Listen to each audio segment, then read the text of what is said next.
The man grabbed the girl by the wrist and said, "Walk away or I'll make you." I set my grocery bag down, tightened my lemon print apron, and told my niece, "We're dancing." "Darling, my name is Ruth Marlowe, though the kids on my block call me Grams with hands, which I do not encourage but secretly enjoy. I am 78, 5'2" when the weather is kind to my spine, and I own a pair of battered gardening gloves that have met both roses and bad decisions. I speak softly, I bake loudly, and on Thursdays I run a drop-in table at the community center called The Good Spoon, where we trade soup for stories and no one leaves with an empty bowl or an unanswered hello. People assume soft means fragile. That's all right. I let them assume. My grandmother always said, never show your whole recipe until the bread rises. What she didn't mention is that sometimes life asks for a different recipe altogether, one with heat you didn't plan for. It started with the parking lot outside Morel's Market, a strip of faded asphalt that has seen more truth than some courtrooms. The sun had already started its afternoon argument with the horizon. I was loading onions and a brick of butter into my cart, humming something that might have been a hymn, when I heard it. "Don't make a scene," a man said.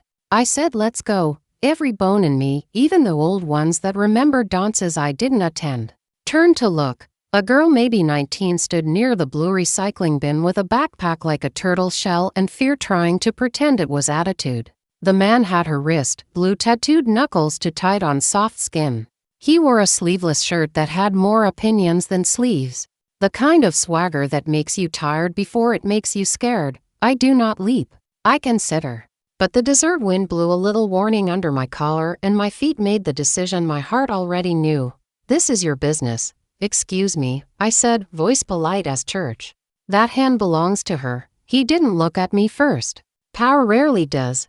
He looked at the space around me as if it could be convinced to move, then finally let his eyes find my face. He saw an old woman with a grocery cart and an apron that still smelled faintly of lemon and starch. He smiled like a crack in bad glass. "Keep pushing, Grandma," he said. "This isn't your lane." "My lane," I said, setting my bag down on the warm hood of my car, "is people." He pulled the girl an inch. She winced and pulled back an inch and a half. That's the thing about inches. They tell you who you're becoming. I stepped closer. Not much, just enough that he had to notice. "Sweetheart," I told the girl without moving my eyes from his, "do you want him to let go?"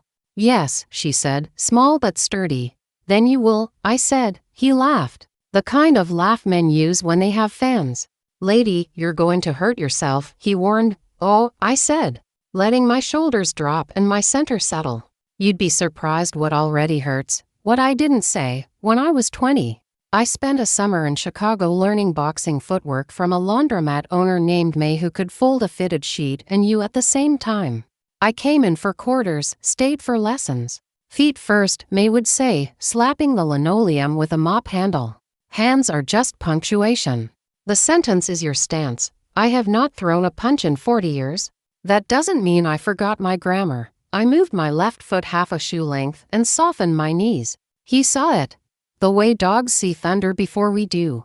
His smile warped. He let go of the girl's wrist, but only to shove her toward the curb. "Wait in the car," he snapped. She didn't move. Courage, shaky and new, can still be tall. "Sir," I said respectfully, "I am going to ask you to apologize and leave." He tilted his head, amused and angry, had a child right there on his face. He stepped closer until I could smell something sharp and chemical under the sweat. "Or what?" "Or," I said, "I show you how a grandmother ends an afternoon." He swung first. Always assume that. A wide, careless hook meant to swat a fly and impress a mirror. My hips turned the way a door turns when the wind knows its lip, and his hand found nothing but June air.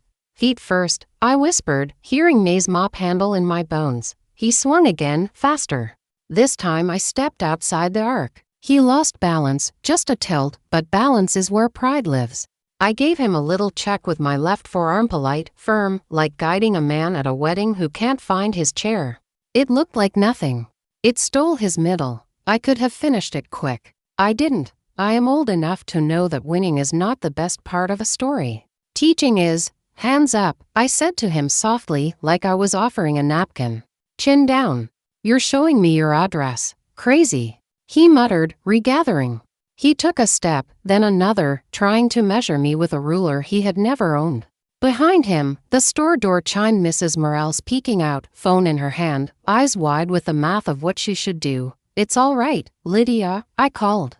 Just getting some steps in, the man fainted high. I didn't buy it. He threw a straight right with more hope than aim. I parried with my right hand, short and neat, and flicked a quick jab to his nose. Not a hit, a punctuation mark. His head popped back, surprised. That's when the old electricity rose in me, the kind that makes you remember your body is a cathedral even when the paint is cracking. "Enough," he barked, and rushed. He expected me to retreat. I did not. I pivoted on my lead foot, quarter turn, and let his own weight carry him past my center. In that seam of a second, I sank and gave him a clean body shot. Nothing monstrous, just a 10 count to the ribs that told his lungs to take a seat. He folded halfway, then remembered pride was watching. "Who are you?" he wheezed. "Thursday soup," I said. "And Tuesdays we mend," he snarled, grabbed for my apron. Instinct, old as the kitchen, made me step in instead of back. Close range belongs to whoever is calm. I trapped his wrist with my left, rolled it down and across. "Thank you, May," and touched 2 short hooks to the meat of his shoulder. His arm went butter soft for a second. He tried to wrap me. I framed under his elbow, posted my palm at his chest, and held him off like a door that needed reminding. "Let go," I told him, low. He did not. Men who talk with their hands rarely listen with them. He yanked. My apron ties gave, fluttering like surrender. The girl gasped. That was the end of my patience's patience. I stepped on his shoe. Not hard, just on the laces. He looked where pain had trained him to look. While his eyes visited his foot, my right hand visited his ear-open palm, loud as a school bell. He jerked. I jabbed again, light and bright. He swung blind. I ducked and let him sail over a memory of me. His balance left like a bored guest. He stumbled. I guided. This is the part people later call a crazy fist fight, and perhaps it was. It was also a conversation he didn't know we were having. About timing, about breath, about what happens when someone older than you refuses to be a background. He lumbered in. I met him with a 1-2 jab to set the table, a straight right that knew where dinner went. It kissed his chin with the manners my mother taught me. His knees considered the ground. "Stop," the girl cried suddenly. Not to me, to him. Her voice had grown while we danced. "Stop, Eli." "So, a name." "They are always heavier than you expect, Eli," I said, as he blinked at the gravel like it had betrayed him. "You have 2 choices. Apologize and leave, or stay and learn humility faster." He spat into the dust. Not at me, at the space where apology might have lived. "You broke my nose," he said, though I had not. "It would swell like a lesson later." "Not yet," I said. "But I do have recipes." Sirens were sirens somewhere, not here. Mrs. Morales's phone was a lantern in her hand. A few shoppers had gathered at a polite distance, the way people attend the weather but don't claim it. He straightened, rage and embarrassment arguing in his throat. Then he did the smartest thing he'd done all day. He looked at the girl's face. Something in it, resolve, disappointment, the edge of leaving landed. "I'm sorry," he said, not to me. To her, small but terrible. "Good," I said, and stepped back, lowering my hands. "Now show me you can walk away without trying to win the parking lot." For a moment, the world paused. A bird crossed a slice of sky.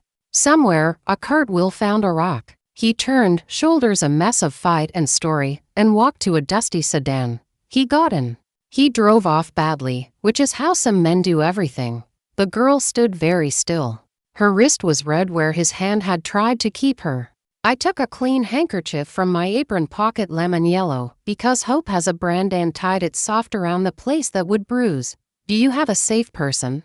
I asked. She nodded. "My aunt," she said. "Down on Cedar. We can call her," I said. "We can also call a counselor. And a locksmith for your heart." She half smiled at that, then quickly didn't. "Fear and relief make strange roommates." "I'm Lena," she said. "I'm Ruth," I said.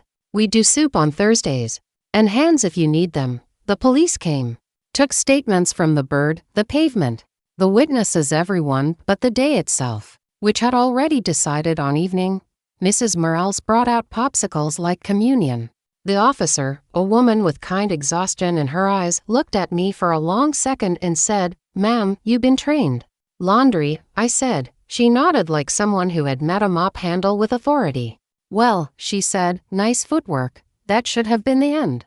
But stories that start in parking lots rarely finish there. 2 days later, Eli walked into the Good Spoon. I was setting out bowls. Light fell through the church hall windows like it had been practiced. People were already at the long table. Mr. Alvarez with his laugh that forgave you in advance, Shonda with a newborn and a spine, Rico learning how to ladle without spilling on his future. Eli stood in the doorway, a bruise like storm weather under his eye and a humility I did not trust yet. "I came to apologize," he said, voice so quiet it had to borrow space to stand up. He held out a small paper bag. Inside, a box of bandages, good ones, and a jar of honey with a "be still deciding" on the label. "Clumsy gifts, sincere. Apologize to her," I said. He looked stricken. "I don't know where I do," I said. "But I won't be your map. You will write your apology down. Real words? No decoration. You will bring it sealed. If she wants it, I'll pass it. If not, I'll burn it under a pot of stew and you'll smell the consequence." He swallowed like a man learning to drink water again. "Yes, ma'am. And one more thing," I said. "You will do dishes for 12 Thursdays, quietly. No talking to girls. No talking loud. Just hot water and soap. Humility has a temperature." He blinked, then nodded. He came behind the counter and I showed him the stack, the sink, the way plates like to be approached head first, like a nervous friend. People have asked me since about the fight. As if it were fireworks. I'll tell you a secret. The scrubbing was the fight. Every Thursday, he came. He washed in silence while life happened around him. He watched kindness work like yeast. He saw men cry without being told to swallow it. He learned that apologies aren't tickets. They're tools, and you have to use them more than once. On the 4th week, Lena arrived with her aunt. She saw him at the sink, hands wet, mouth closed, and something in her shoulders let down its luggage. She didn't approach. She ate soup with her aunt and left her bowl in the bus tub like a poem that doesn't need punctuation. On the 7th week, she sent a note. "I'll take the letter. On my terms." On the 9th, she nodded at him from across the room.